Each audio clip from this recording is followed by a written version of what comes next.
really a pleasure to be here, and I hope this could be more of an interaction between you and this discussion could be more of a horizontal conversation. I'll try to get through my presentation and put some ideas on the table, and then we can open up for Q&A. But I don't know if many of you know much about the German Marshall Fund, but we are an American-based public policy grant-making institution. Our headquarters are in Washington. We have 8 offices in Europe.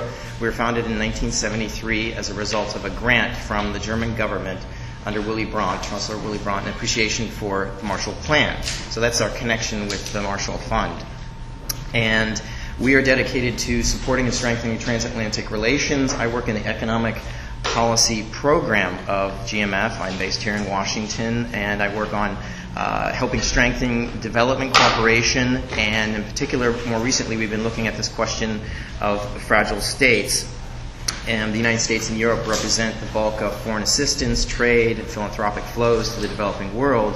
And in many cases, when there is conflict overseas or there are states that are in most dire need in terms of facing severe poverty, it's the United States and Europe which tend to be the largest contributors in terms of resources, and in many cases, those are the partners that are brought to bear in terms of intervention, whether it's military or civilian response.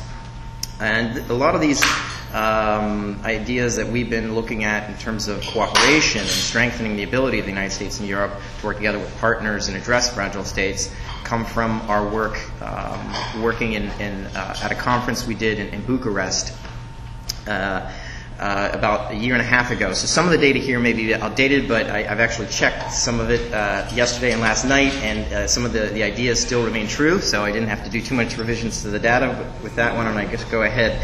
What I'd like to do is carry you through some of the 3 failures in fragile states. One of the things that we see is that there is a tendency of funding only high-profile countries that are of geostrategic importance, like Afghanistan and Iraq, and several others that may be of attention of the donor community for one reason or the other, where you see, let's say, another out of the 45 countries that are considered fragile states, according to the OECD, a large swath of them, 30 plus or more often, are not receiving attention. Another failure is the failure to help sort of globalize, help bring in the private sector, help create jobs and growth, and help them become part of the economy so that they're getting out of the cycle of violence, insecurity, weakness, institutional weakness, poor governance, and poor democracy. The last failure that we'll take a look at is the failure to address these states in terms of conflict prevention. The next issue that I'd like to bring up would be this question of how we address this gap, this gap between providing immediate relief. When there is a crisis, whether it's humanitarian or there's the resolution of a conflict, there is immediate need to save lives. You need to be providing housing, food, shelter, and so forth. How do we make that leap from immediate provision of those things to long-term institutional building? There seems to be a bit of a trap that we get into in the international community where we can't break or bridge this gap between relief towards development. Given our organization, one of the things we want to take a look at is the challenges of transatlantic cooperation. And then lastly, what are some lessons in terms of the future of post-conflict stabilization and reconstruction? And I know this is about fragile states, but some of these ideas were a part of this conference in Bucharest. We're looking at how you manage post-conflict. And so, as many of you know, fragile states in many cases are sometimes either emerging from conflict or and are most often, at least statistically, likely to fall and lapse into conflict again. So the idea of fragile states and post-conflict resolution, they're very much overlapping. So I apologize for the small font here, but this donut effectively represents all of the foreign assistance, that is official development assistance, that goes to the 45 plus fragile states, and the composition of that based on the Organization for Economic Cooperation and Development, which tracks and monitors all U.S., global foreign assistance. It's sort of the global statistical agency for foreign assistance. And as you can see in the orange half of the donut here, that represents what are 8 donors out of the 45 plus donors that are out there that are considered fragile states. So there's a high concentration of foreign assistance towards fragile states. Although many of these states we all know are very weak, suffer poor governance, likely to be falling back into conflict and violence, we tend to concentrate a lot of our resources in a few countries. And this trend's been in place now for over a decade at least. Many of these other countries in the yellow area here are considered sort of the aid orphans. In many ways, they're not necessarily the focus and attention of a lot of donors. So what is the current state of affairs in fragile states, generally speaking? I mean, we've had the global recession. Many of you are aware of this. This is affecting us, obviously, at home as well. Foreign direct investment and remittance flows have tended to be relatively stable, especially in the case for foreign investment for commodities and natural resource-based fragile states. But by and large, these countries, these 40-plus countries, are facing severe economic downturn. Their budgets are hit very hard. They have faced weaker trade flows, and they also, in this case, will not likely be able to fund important education, health, and other social programs. And in these cases, as many have seen, this disproportionately affects the poor. So, and on top of that, compounding it, from our side, from the U.S. and European side, there is a recession here at home. There are competing policy interests over the budget. There are concerns about employment and jobs here, and so that makes the case for foreign assistance overseas a bit more complicated. Aid budgets in Europe and the United States are facing a decline. There is increasing pressure on focusing on those countries where we see greater performance, those countries where we think there's the greatest bet for an impact, a maximized impact of our foreign assistance dollars. Well, that means probably going into those countries that are probably the ones that don't have the most problems, because we tend to see those countries as the ones where it's more difficult to get development results. It's more challenging. They're the most severely, they're coming out of a conflict. They have weak institutions. There are ethnic divides going on in these countries. So despite the fact that aid serves as a useful stabilizer, these aid budgets are under pressure at home. So this is, and you see a situation where there are volatile commodity prices also. Very much what was related to the Arab Spring that we saw in the past year plus has been because of some of the strains that higher prices and commodities put on these societies, leading to conflict and social disruption. So there is currently $46.7 billion of ODA that represents this donut here, and that is about a third of all overall global ODA. But we do see an imbalance in the way that funding is allocated. So why do we fail to fund fragile states? Well, by definition, they're more complex, they're risky, it requires more skills, there are higher administrative costs in terms of oversight of these foreign aid programs to ensure better outcomes. There are obviously governance issues, higher levels of corruption. In terms of Congress and legislators in Europe that are expecting, especially now in the current environment, better results, there's greater pressure on programs that are going to be effective. In the case of Afghanistan, we've seen numerous hearings about the effectiveness of foreign assistance and contracting in Afghanistan. In the United States, there's more staff and resources required to oversee these programs, and aid budgets within aid agencies is declining, so that's difficult. As I mentioned, performance-based aid, there's a push towards moving towards programs in countries where we see we're going to get better results. This may have it makes it more difficult to get funding to these kinds of countries. And there's political pressure within aid agencies themselves when they are expected to provide, let's say, data and results towards to the State Department for Secretary Clinton, or to the White House to President Obama when he goes to the UN to give a speech. They want results. They want results on the Millennium Development Goals. That's what the world is looking to him to have some answers on.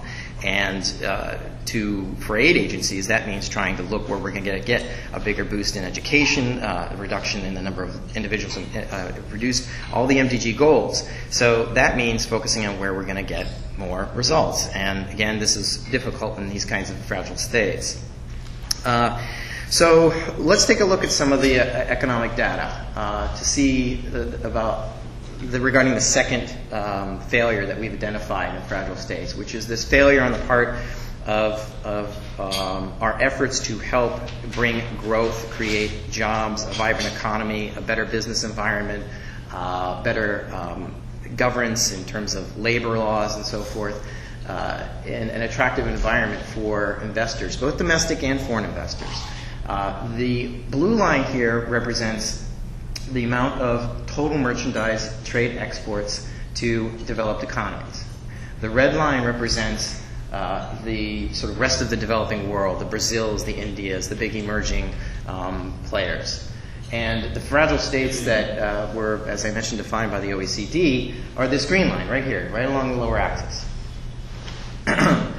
If you take a look at the amount of foreign direct investment flows, we see a similar trend where we have the red line of the emerging donors actually not sort of,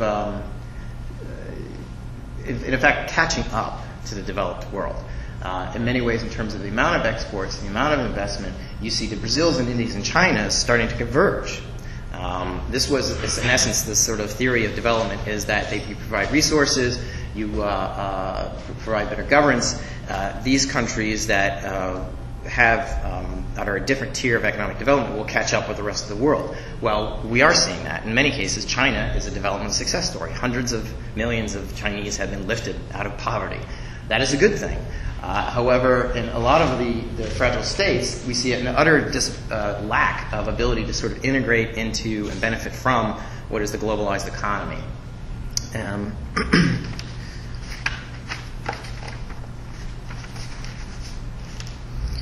So what are some of the things that explain this sort of precarious situation, and how do we help these countries break out of what is this trap?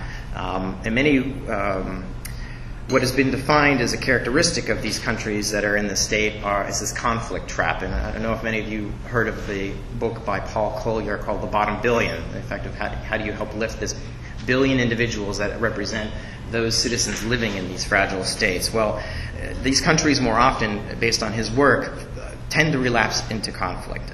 Conflict destroys infrastructure, it erodes institutions, it decimates the labor force, and it weakens the social fabric of these societies. This creates the cycle of poverty, low incomes, instability, and conflict, and a higher probability of renewed conflict. And so how do you help them overcome this? And based on his calculations, some of these states, in effect, he estimates that they cost $100 billion to the country itself and its neighbors, because in some cases these countries bring in their neighbors into these conflicts. So one of the things that we could be doing is more effectively looking at our policies towards economic growth and improving governance for a better business environment. Only about 15 to 20% of current foreign assistance going to these countries represents efforts to try to improve the business sector. In many cases, we're focusing simply on the humanitarian relief side. We're not thinking about jobs. And when you take a look at those countries that are most aid dependent, domestic revenues, tax revenues, foreign direct investment, and remittance flows tend to be the majority of funding. And ODA is not necessarily a big piece of it. So there are these other resources out there if we were able to unlock the private sector for these countries. So failing to prevent conflict. In many cases, when there is a post-conflict situation, we tend to focus on short-term, immediate, high-impact projects that are highly visible. We often do not work directly with the host government ministries because they tend to be often corrupt, and this creates difficulties in terms of the sustainability of these projects. These projects may not be on the official budget of the country itself. So those who are legislators with oversight of funds on behalf of that country's national budget won't even know about these programs that are out there. Often our foreign assistance programs are country specific, and in case of trying to create regional stability, we do need to be thinking about the neighborhood in terms of peace agreements, but also regional trade. More often when countries do develop, they tend to have their neighbors as some of their most important trade partners. There is, in terms of the United States and Europe, a lack of policy coherence. We may be providing significant amounts of foreign assistance to some of these countries, but we have trade policies, sometimes that may run counter to those development objectives. In the case of the United States, we often subsidize our agriculture, and that creates very difficult for cotton farmers in Mali, for instance, to sell in the global market. Some of the other issues related to foreign assistance that make it difficult to prevent conflict is that the aid to these countries is very volatile. Year to year it goes up and down, and this has an impact on the ability of that country to plan 1 year out or 2 years out in terms of an education budget, and how many teachers do you hire, how many schools can we build, and so forth. Fragile states tend to have aid that's twice as volatile compared to other low-income countries.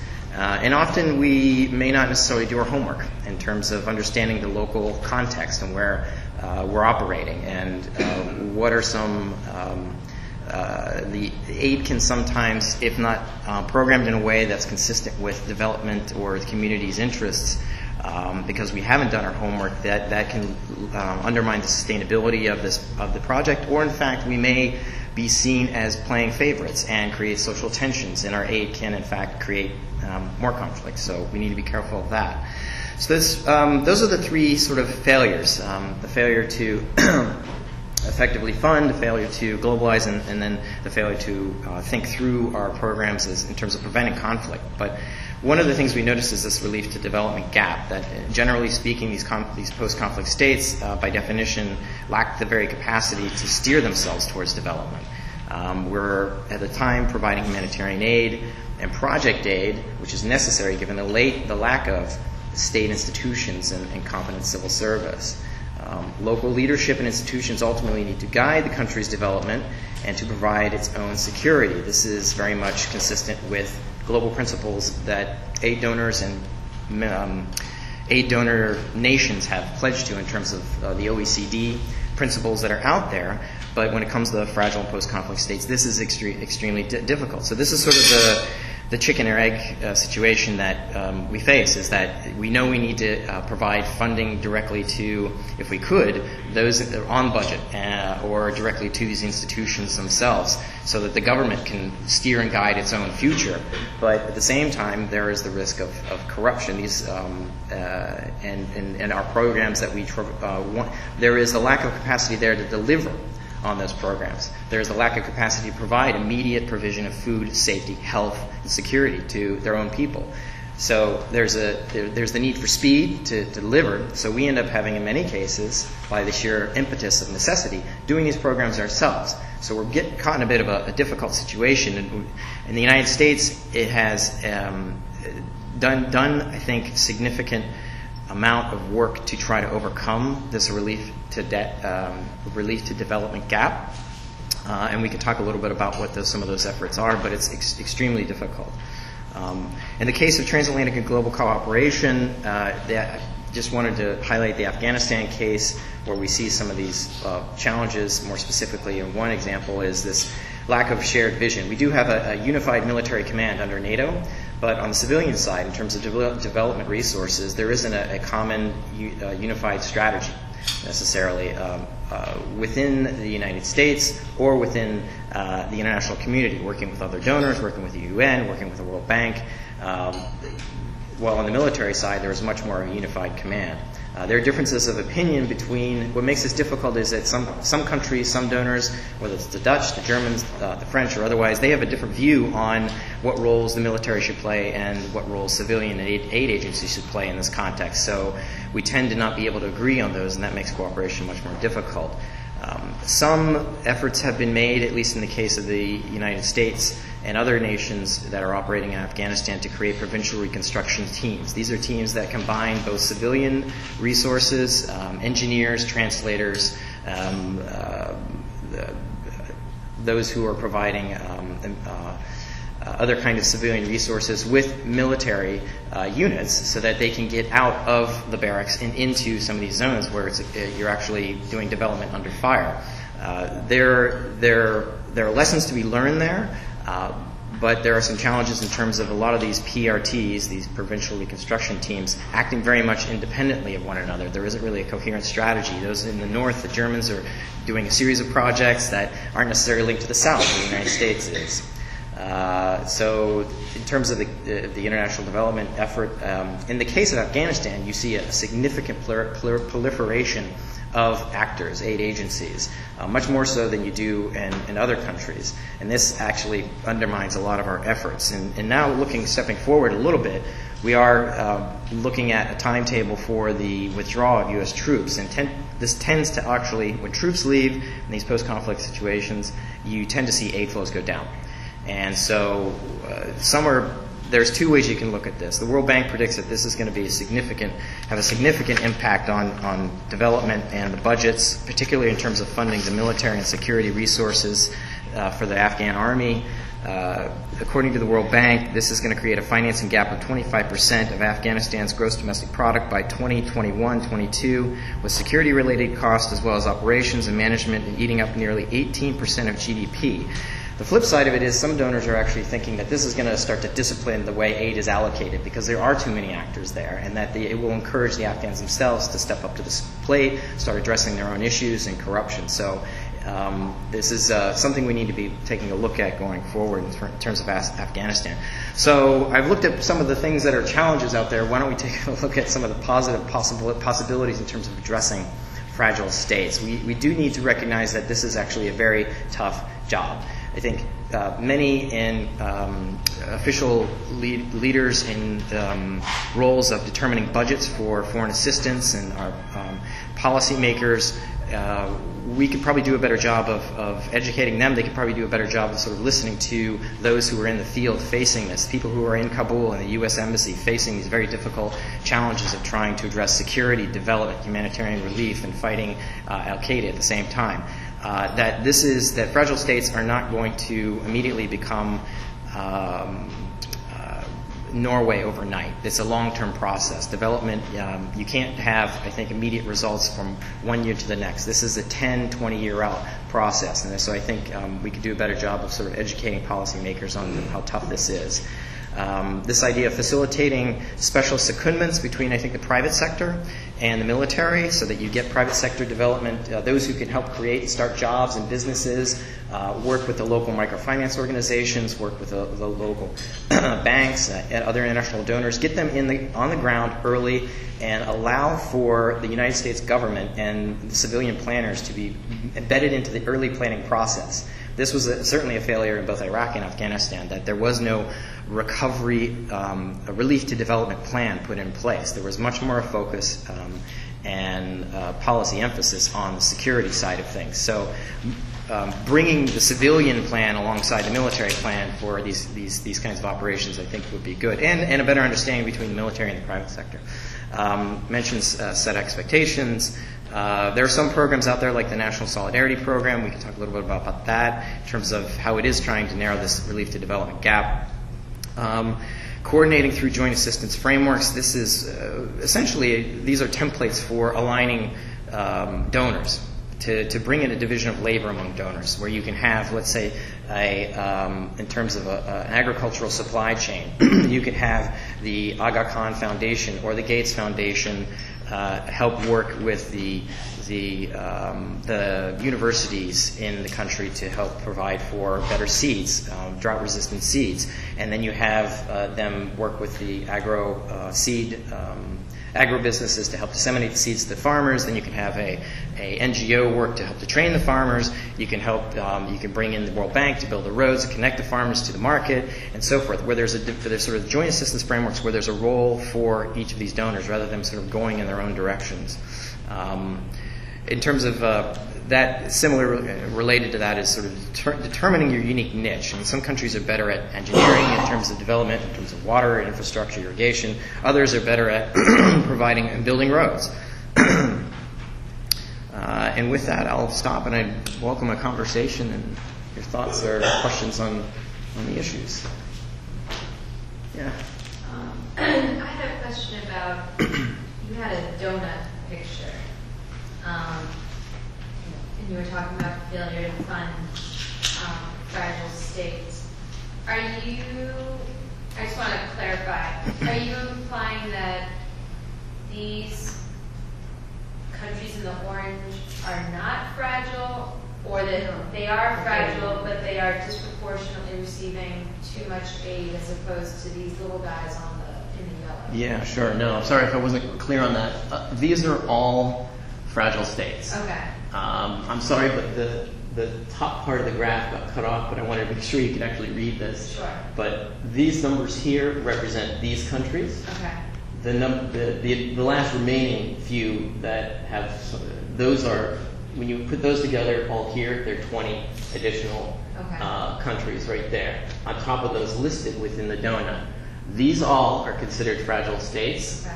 And the pie, the donut itself, represents the proportion of ODA that has been allocated, the $46.9 billion of aid that goes to these fragile states, based on ODA is 46 point. what does ODA? Oh yes, I'm sorry. Overseas official development assistance, Okay. which is a fancy word for foreign aid. And this is coming directly from governments or a combination of governments, NGOs? Yeah, Just Joe good Schmo question. off the street who wants to send $50 to Haiti. Right, Okay. right. No, that's a good question. This is not counting NGO funds. This is not accounting the money that your local church provides to its sister churches in West Africa. Okay. This is just this is another problem. It's tracking all the flows. Because there is a lot of money out there. In fact, in some cases, the foundation money can exceed some of the official aid. Okay. I think the Gates Foundation gives more money in health than the World Bank. So that there's this just tracks the amount of government, public sector funds that the United States, Britain, and Germany provide and report on an annual basis to the OECD, which provides us a statistical basis for understanding where the money's going, how is it being spent, is it for humanitarian relief, or is it for long-term economic development? That gives us a lot of data. Yeah, please. I just asked my colleague, and maybe I missed it.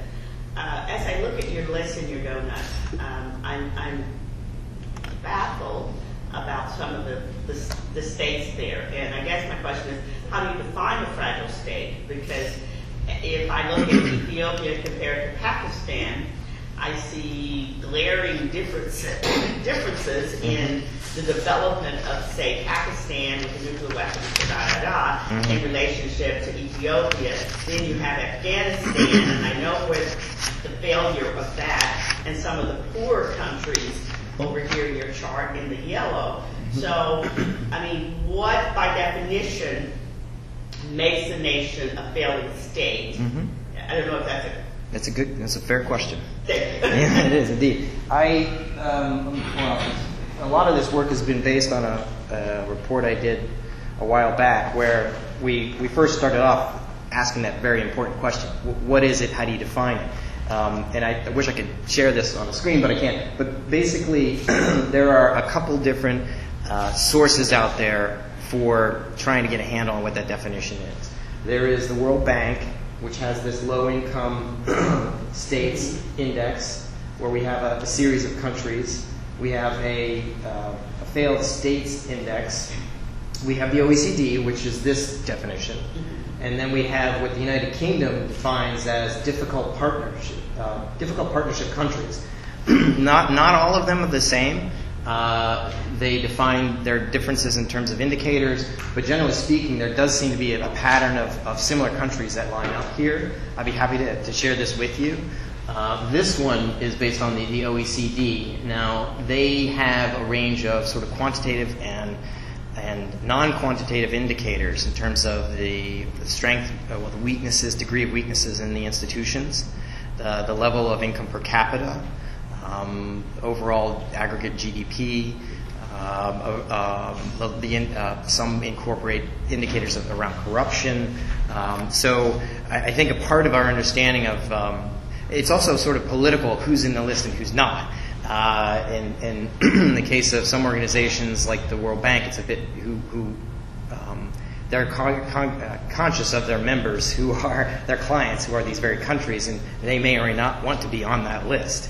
I was just talking to one of your interns here earlier who mentioned that she's from Ghana. Ghana is now a middle-income country, which is great news. And so why Ethiopia? I would. I haven't taken a look at this, the underlying data behind it, but I would gather that, first of all, it's on the high end in terms of the composition, in terms of a high proportion of aid compared to a lot of the other fragile states, because it's on the Horn of Africa.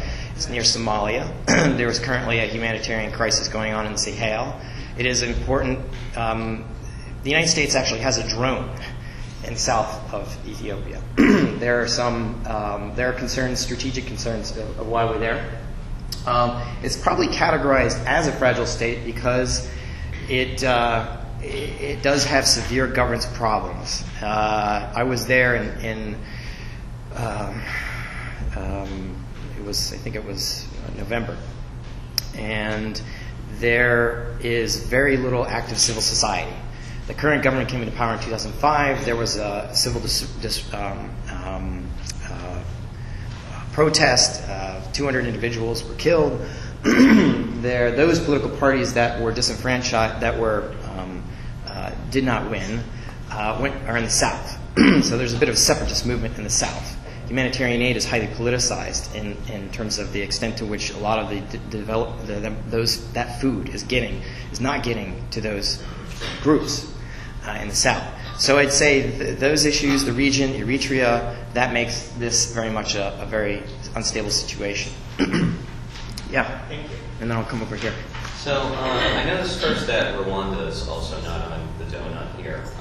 And, as far as I know, that's considered a very successful post-conflict development project. So, first, from Rwanda, what do you think are the lessons learned from maybe some of these other post-conflict fragile states?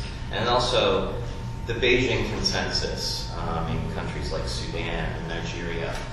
What's the thought about how that can affect these fragile states? And is it in opposition to what OECD is trying to do, or can it help fill the gap in some cases? Yeah, that's a good question.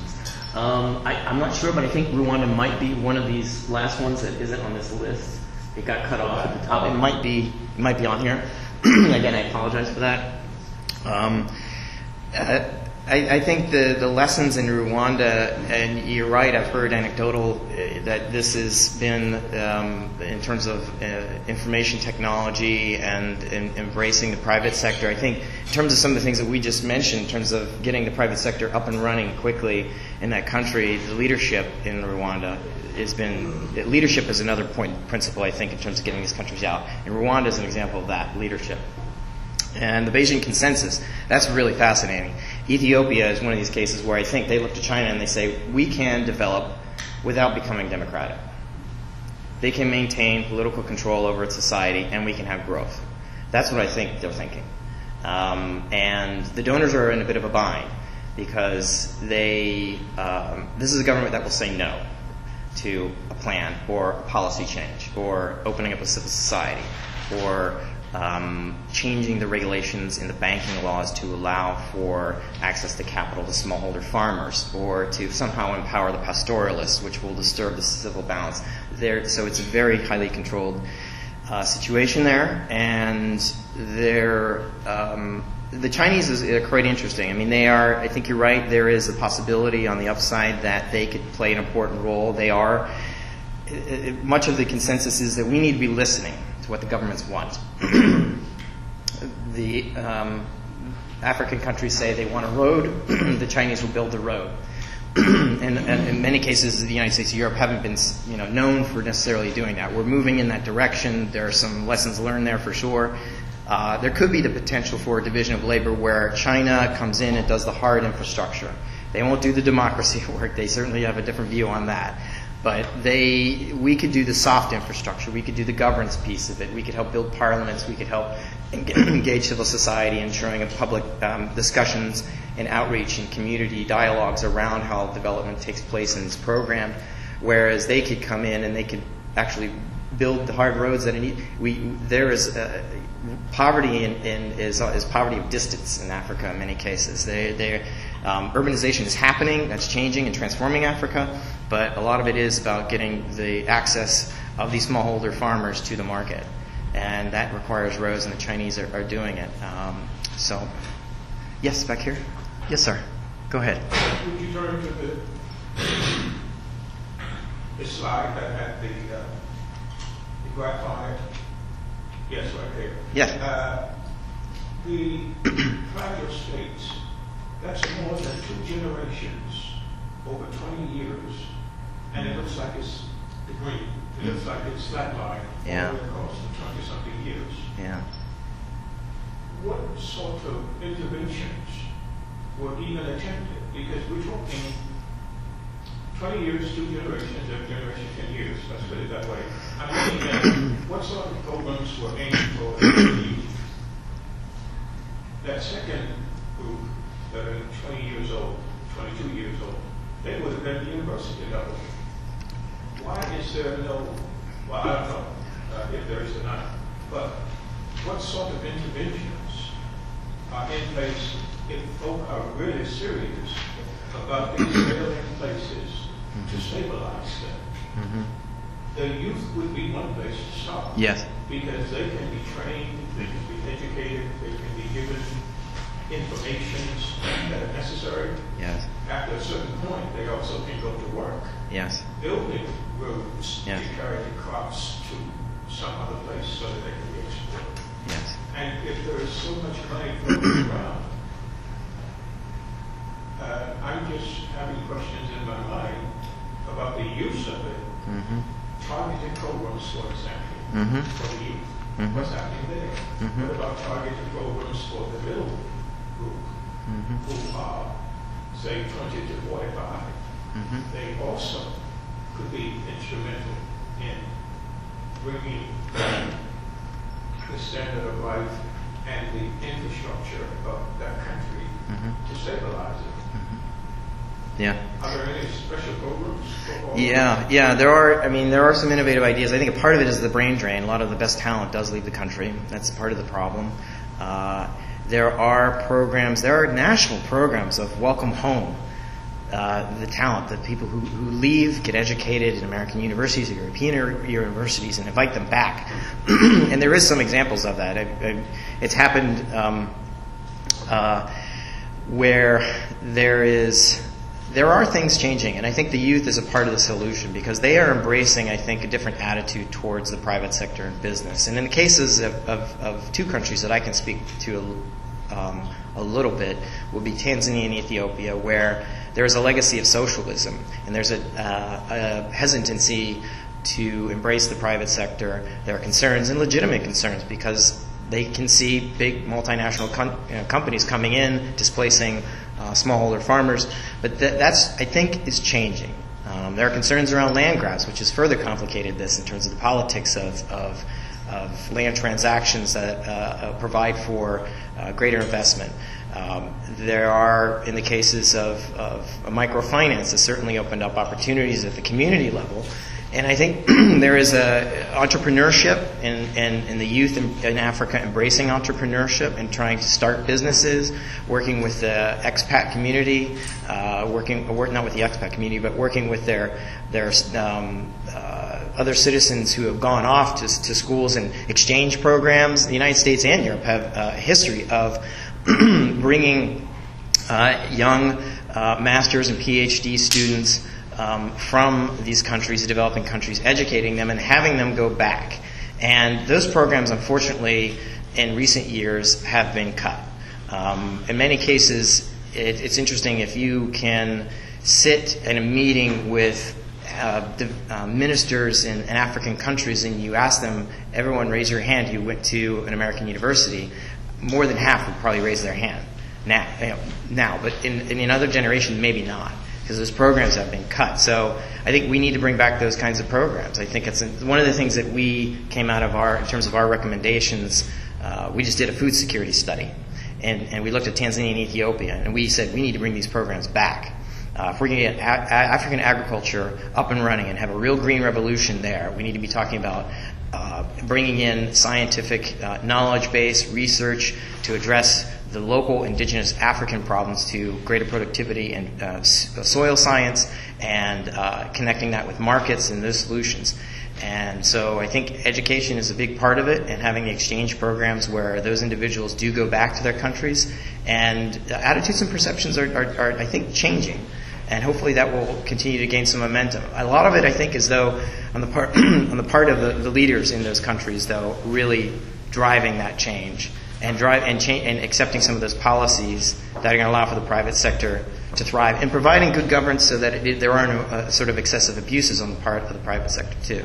So those would just be some. I'm not an expert on youth and development issues, but those would be some of my general thoughts. Yes. It seems a recurring problem of money being put in programs being initiated. There's abuse, but also the issue of does the community want it? I was in the Peace Corps, and I saw projects that had been started, and they thought it was a great idea, and they rusted. But if it was something that there was on the ground, people really realized they wanted it, it had a chance. The fisheries, certain things that they were ready for. And, and I know there's someone got a Peace Prize, some man from India, when he was doing those little, with women, helping those little, right? And it was like everybody's macro. How about listen to something go on the ground in a smaller way that will grow? Yeah. Hopefully be successful because they want it. Yeah. And they see the reason, Warren Buffett's son, his whole show, he's in South America working with farmers. He's a farmer himself. And he helped them improve their corn kernels. Yeah. And on a small scale, but it's successful. Yeah. No, I think I think the intent is there. I think the politics are lacking. I think what Muhammad Yunus is fabulous. What he's done in terms of the microfinance revolution, it's really, it not only provides, it has an economic solution, but a social component to it in terms of community, helping improve the social fabric of these communities, community groups, and pooling of resources. I think there are some innovative things that are happening on that in terms of conditioned, in terms of trying to help formalize those kinds of efforts into in terms of microfinance, for instance. A lot of those groups aren't necessarily connected to the formal financial sector, where they could aggregate and leverage some of their resources. And there are efforts to try to allow those individuals to gain access to, because they're remote, electronically through cell phones, savings accounts, insurance, weather insurance, crop insurance, those financial security asset building programs that, because there is, let's say, a child that is sick, that they can tap into that money and rather than cutting off the fees that the family has, the household has to pay to keep the other children in school. So those kinds of things, I think, in formalizing it, and there are some innovative things that are happening in that space in terms of trying to, but getting to scale, I think, is hard in terms of, and I think listening is really an important part of it. We are changing attitudes. We are changing behavior. The pastoralists in Ethiopia, if they want to continue to live with that lifestyle, they may not be able to build up, let's say, a savings account or an insurance, or gain access to an insurance policy that might help allow them to have a buffer in case something happens within the community or in the clan or the family. But so these are complicated issues. It's not easy. It's going to take a generation or two. But I think we are moving in that direction in terms of trying to do some more listening. Yes? I have two related questions. Looking at this chart, analyzing it, I see the spike between 1996 and 1999. Tremendous direct investment inflow. What accounted for that? That would be, I guess, the tail end of the Clinton years, if that has any bearing. Why would there be such a big spike in the developing countries at that particular period of time? Yeah. And then it just precipitously dropped off. And I can see when 2001 came, I can see The recession. the recession. I see the 911 is destabilizing investment. But I don't understand where that spike came. What happened so significantly to cause $1 billion more or $1 trillion more in investment? Yeah. Well, I think the global economy, for one, we're coming out of the recession.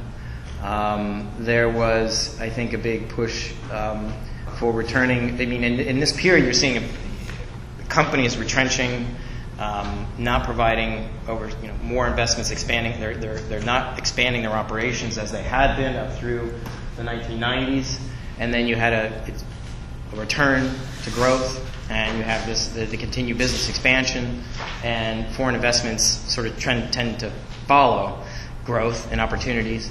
And I think here where you see the red line going up is a continued enthusiasm for market opportunities in China and Brazil and India, which are still, which even now have continue to sort of have significantly high growth rates, and in some cases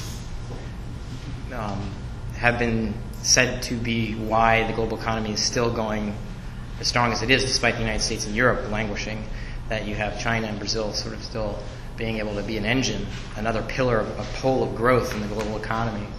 So I think it's a return to economic growth. I'm not sure if that may have had something to do with a lot of the investment, at least to the emerging markets, are continued globalization of the operations of a lot of these multinational corporations, I think. Was that how the Millennium Challenge Corporation was put in place? In the MCC? I've forgotten when the MCC, I think it was 2001, 2002. That's what that is that spike? Well, the MCC is a very small institution. It's got about a $900 million budget, and this is trillions, trillions of dollars. So, and this is foreign direct investment represents the investments of companies. So Citibank opens up an operations in Johannesburg, and that makes an investment. That is a foreign direct investment. So these are private flows, whereas the donut that we had before is foreign assistance.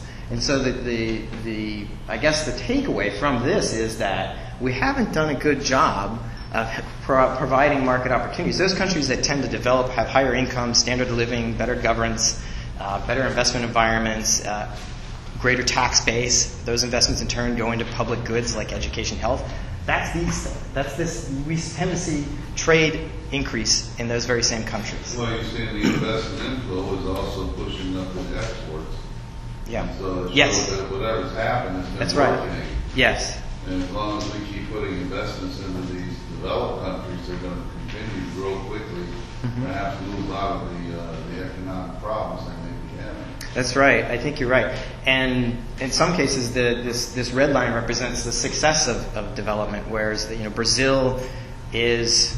Well, let me take another example. How about Asia? South Korea, Taiwan, Singapore. In the 1960s, they were thinking that this was going to be a demographic time bomb, given the population growth there, and that there is a severe lack of poverty. The Green Revolution helped transform that. Agricultural productivity rose. People could leave the farm, then they could go to cities, then they could produce services, technology. The Taiwanese, for instance, did a great job of reinvesting their export earnings from foreign investments coming in and trade exports into education, higher education. They're very highly educated populations in that part of the world, and that, in part, is driving this better business environment. They can sell their goods internationally, and they can also attract foreign investment. And yes, I think you're right in terms of these kinds of foreign investments usually are coupled with trade, because subsidiaries of multinational companies are looking at a global supply chain. So they're trading between their subsidiaries with other companies and so forth as they manufacture, develop, refine their products. Yeah. Okay, I'm going to take a different tack. Okay, we're having a meeting, and you want me, as a multinational company, you want me to contribute. And I say to you, well, I'm looking at this chart, and why should I give money to a country where possibly illiteracy rates are very high? Their governments are at the least mistrustful of the West, and at the most openly hostile to the West, and a whole bunch of other reasons. So convince me to donate money to help them. Yeah. No, that is where I think these countries are going to continue along this line until they break that cycle of perception. And that they prove through better policy that they're committed to a better business environment, and they're committed to the providing for an educated, trained, and healthy workforce, which a company could depend upon. So it could be a win-win for both countries, governments, and companies, and it has been in some cases. But in these fragile states, they suffer from a political economy that these countries are. There's certain individuals who are doing okay, and they don't want to change it. And I think in natural resource-based countries, particularly where there is, it's pretty clear where the money's coming from, but it's not so clear where it's going.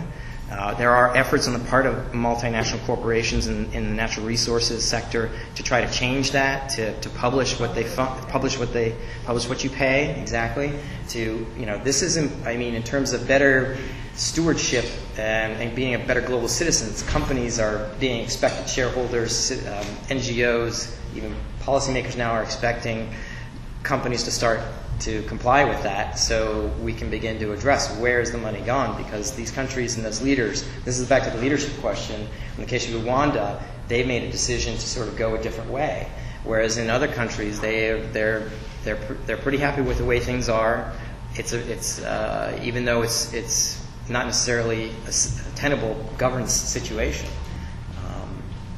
Well, I was going to ask, basically, didn't be some Moyo just look at that flat green line and conclude that the whole aid thing is just not working?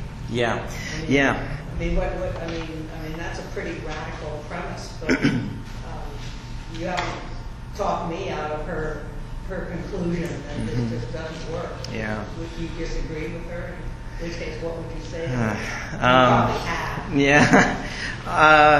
Well, I think she's got some good ideas in terms of market orientation.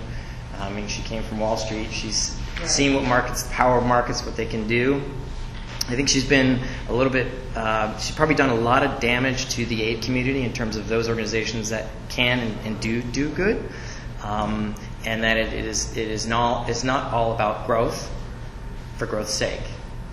Ethiopia keeping people from starving. Yeah. I mean, she. I mean, in many cases,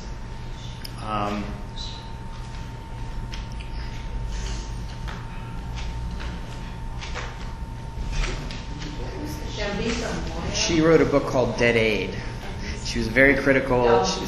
It's a critique of foreign assistance and foreign aid. There are numerous. She does a good job of highlighting those problems with foreign assistance. It fuels corruption. I mean, Afghanistan for sure, where you have billions of dollars coming in, that's going to create bad incentives, and it doesn't really help. It doesn't go where it's supposed to go. It can undermine the very governance structures which you're trying to create. Let's, for instance, you are creating a series of programs that you don't necessarily provide directly to the government, but those programs aren't necessarily informed by what the citizens want and need. This is about asking them what they want, the communities what they want and they need. And this green line, I think, reinforces some of her negative arguments.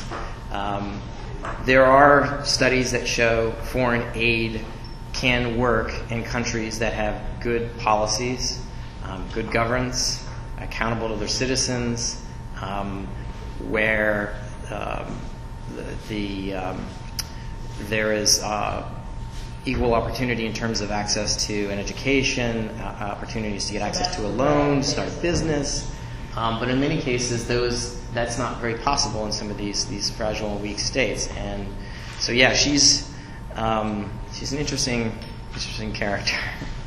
Yes. Just to counter Dan Moyo, though, I mean, wouldn't Paul Collier say we shouldn't blame or credit aid for the green line, which is ODA being a fraction of private flows? And, I mean, he argues that we have to wait for wages to be bid up in the red countries.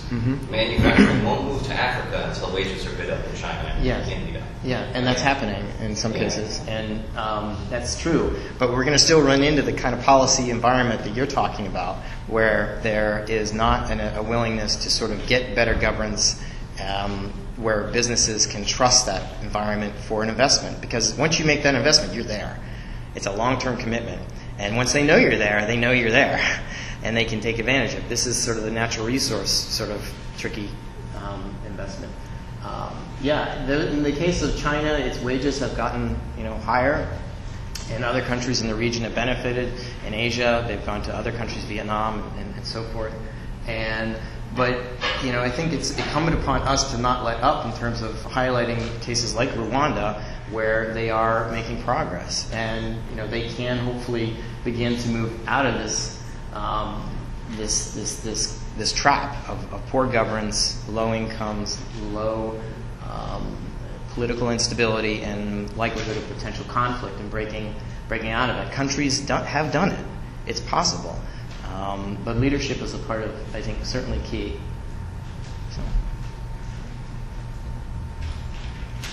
Well, you can also see by the charts that the risk is much greater among the fragile states than the developing countries. Why would you put your money down there? Yeah. And you've got a better chance of success pulling some of the others up. No, that's. I think that's what you see. The red line converging with the blue line is there is much more of a sense of confidence in the security of those investments, and there is a sense that the labor market there provides a talent pool, an increasing lower cost but higher talent pool for investing. That's not to say that there aren't problems with China and investing there in intellectual property rights, but it's a much better bet right now than in some of these weak and fragile states that have a severe governance problem that are simply going to discourage any kind of foreign investment or the private sector or entrepreneurship. I'd also be interested in taking a look at all those fragile states and see if they're resource rich or if there's nothing at all except maybe sand or just wetlands and nothing really developed. That's right. Yeah. No, and a lot of those countries that face this situation, the natural resources actually can further undermine governance, which is back to this point of publish what you pay, because knowing where the money's going. And in fact, there's recent legislation, the Lugar bill requires that all companies listed on the New York Stock Exchange have to publish that information when they're investing overseas. And it's actually held up right now at the SEC because the Securities Exchange Commission has to implement that, and a lot of the big interests in the energy sector are fighting it. And so there is a law and push towards sort of getting more governance and find out where that money is going in Nigeria. Yeah. And you find out a lot of people are just being paid off. Yeah. Well, I think we've. I don't know if there are any other questions, but yeah. I just have one quick question. Sure. As a whole, what % of foreign aid is for military purposes?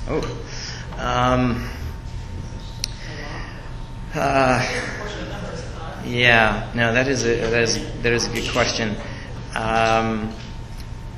As a percentage of share, the amount of the ODA that is being submitted to the OECD DAC, this is non-military. This is humanitarian. It breaks down between two kinds: humanitarian, and then there's debt relief, and then there is economic development, sort of the long term. So those three categories is how they in terms of military aid, I don't have those numbers off the top of my head. I think that you're looking at probably the challenge is trying to get to it, I think. And it's not clear within the U.S. Where the money is because of the budgeting process. It's extraordinarily complicated in terms of what money goes to state. Sometimes state provides it to DOD. Sometimes DOD recognizes that they can't help farmers grow corn, but they'll give money to the U.S. Department of Agriculture. And the U.S. Department of Agriculture gets money from DOD, and so this makes it very difficult to try to find that information. But you're right. It's an important thing to know. So, thank you. Thank you very much.